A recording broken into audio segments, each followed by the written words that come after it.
Hello guys, तो फिर से स्वागत है आपका एक्टिव की क्लासेस में। मैं हूं आपका एजुकेटर नवीन सर।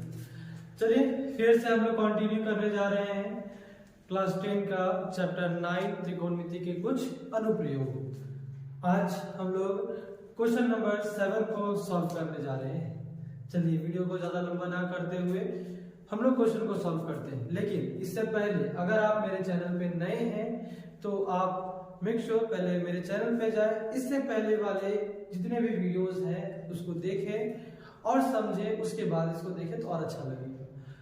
वीडियो अच्छा लगे तो लाइक, दोस्तों के साथ शेयर और चैनल को सब्सक्राइब करना ना भूलें। चलिए क्वेश्चन को सॉल्व करते हैं। आपको स्क्रीन पर क्वेश्चन दिखाई दे रहा होगा। चलिए क्वेश्चन को पहले समझ लेते हैं। क्वेश्चन को समझने से आंसर बनाने में इजी हो जाता है ना। देखिए क्वेश्चन क्या है, क्वेश्चन को पढ़िए। क्वेश्चन है कि भूमि के एक बिंदु से 20 मीटर ऊंचे एक भवन, 20 मीटर ऊंचे एक भवन, ठीक है, उस पर एक संचार मीनार लगा हुआ है। उसका जो कोण है 45 डिग्री और 60 डिग्री बनाता है। तो बताइए मीनार की ऊंचाई क्या होगी। इसको फिगर के साथ समझते। देखिए मान के चलिए भूमि का एक कोई पर्टिकुलर बिंदु है। अब यहां पर एक 20 मीटर क्या है, 20 मीटर है, सॉरी 20 मीटर क्या लगा हुआ है यहां पर एक समझ लेते हैं भवन, ठीक। ये 20 इसकी दूरी है 5 बिंदु से। अब बोल रहा है इसके ऊपर एक संचार मीनार लगा हुआ है, ठीक है, इसके ऊपर एक संचार मीनार लगा हुआ है। चलिए वो भी देखिए। अब ये संचार मीनार जो बोल रहा है ना, इस पर क्वेश्चन क्या है सो सुनिए। ये संचार मीनार की ऊंचाई ज्ञात करना है, लेकिन इसका जो कोण बना रहा है, याद रखिएगा यहां से ये बना रहा है 45 डिग्री और इसी बिंदु से ये मीनार का बना रहा है 60 डिग्री, यानी कि 60 डिग्री। तो बताइए मीनार की ऊंचाई क्या होगी। चलिए इसको नेमिंग कर लेते हैं ए, बी, सी और डी। क्वेश्चन को फिर समझ लीजिए। क्वेश्चन क्या बोल रहा है कि भूमि के एक बिंदु से, कोई भी बिंदु हो सकता है ना, भूमि के एक बिंदु से उसके सामने एक भवन है। भवन की ऊंचाई कितनी है 20 मीटर। उसके ऊपर में एक संचार मीनार लगा हुआ है। अब बोल रहा है कि भूमि संचार मीनार का तल या बोले तो भवन का शिखर, वहां से उस पॉइंट पर जहां से कोण बन रहा है वहां है 45 डिग्री। और शिखर किसका शिखर, तो संचार मीनार का। संचार मीनार का शिखर से भूमि के उसी बिंदु पर जो उन्नयन कोण है वो बना रहा है 60 डिग्री। तो बताइए कि संचार मीनार का ऊंचाई क्या होगी। चलिए सॉल्व करते हैं। हम लोग पहले जो दिया हुआ है वो मान लेते हैं, है ना, लिख लेते हैं। पहले दिया है, दिया है भवन की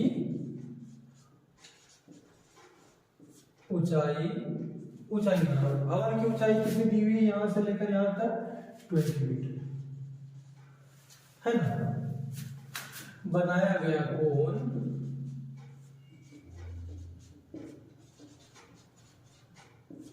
थीटा बराबर मान लेते हैं 45 डिग्री तथा 60 डिग्री, है ना। दो मान लिए हम लोग जो क्वेश्चन में दिया हुआ।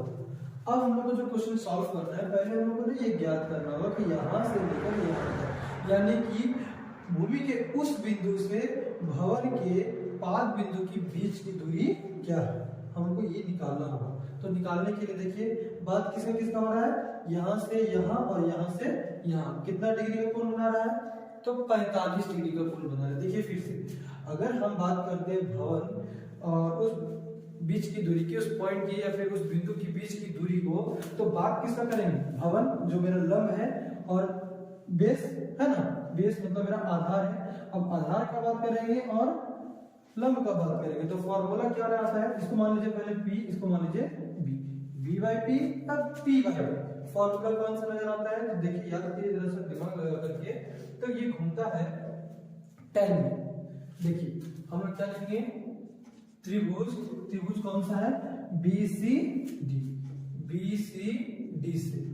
अब BCD में हम बात कर रहे हैं 45 डिग्री, tan आ गया तो tan 45 डिग्री बराबर क्या है? P की जगह पर BC और B की जगह पर CD, है ना। tan 45 डिग्री का मान आप लोगों को पता है 1 होता है। BC बराबर कितना दिया हुआ है? BC बराबर दिया हुआ है 20 और CD बराबर हमें क्या करना है? निकालना है। अब क्रॉस से मल्टीप्लाई करेंगे तो इसके नीचे कुछ नहीं तो 1 मानते हैं। CD को अगर 1 से मल्टीप्लाई करेंगे तो CD ही आएगा और 20 को 1 के साथ मल्टीप्लाई करेंगे तो 20 ही आएगा। इसको मान लेते हैं समीकरण 1, यानी कि हमारा सबसे पहला वैल्यू क्या निकल गया? CD बराबर 20, यानी कि CD बराबर 20 मीटर, ये भी इसका दूरी है। अब हमको निकालना है क्या? मीनार का ऊंचाई। अब मेरे लिए आसान हो गया। अब हम लोग क्या करेंगे? अब त्रिभुज, किसका त्रिभुज? ACD, त्रिभुज ACD से। अब इसमें बात किसका हो रहा है? 60 डिग्री। चलिए 60 डिग्री तो थीटा बराबर 60 डिग्री तो हम मान चुके हैं। अब यहाँ बात जो हो रहा है वो सुनिए, बात हो रहा है लंब आधार। फिर से फॉर्मूला याद कीजिए, tan का फॉर्मूला। अब tan का फॉर्मूला आ गया, कितना डिग्री का ले बना रहा है? 60 डिग्री, है ना। बात किसका हो रहा है? AC बाय CD, ये ना बात कर रहा है। अब देखिए इसमें बात जरूर है। अब आगे देखिए कि AC लंब है, एक मेरा दिया हुआ है, दूसरा मेरा नहीं दिया हुआ, उसको निकालना है।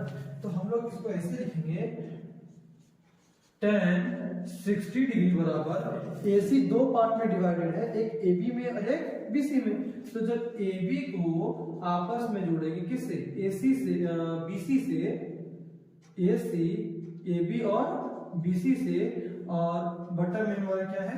CD, तब जाकर के मेरा निकलेगा। अब tan 60 डिग्री का मान क्या होता है? तो √3, 30 लिखा जाता है। AB बराबर हमें नहीं दिया है, कोई दिक्कत नहीं। BC बराबर हमें दिया है कितना? 20, और CD बराबर कितना दिया है? CD बराबर भी 20 दिया है ना।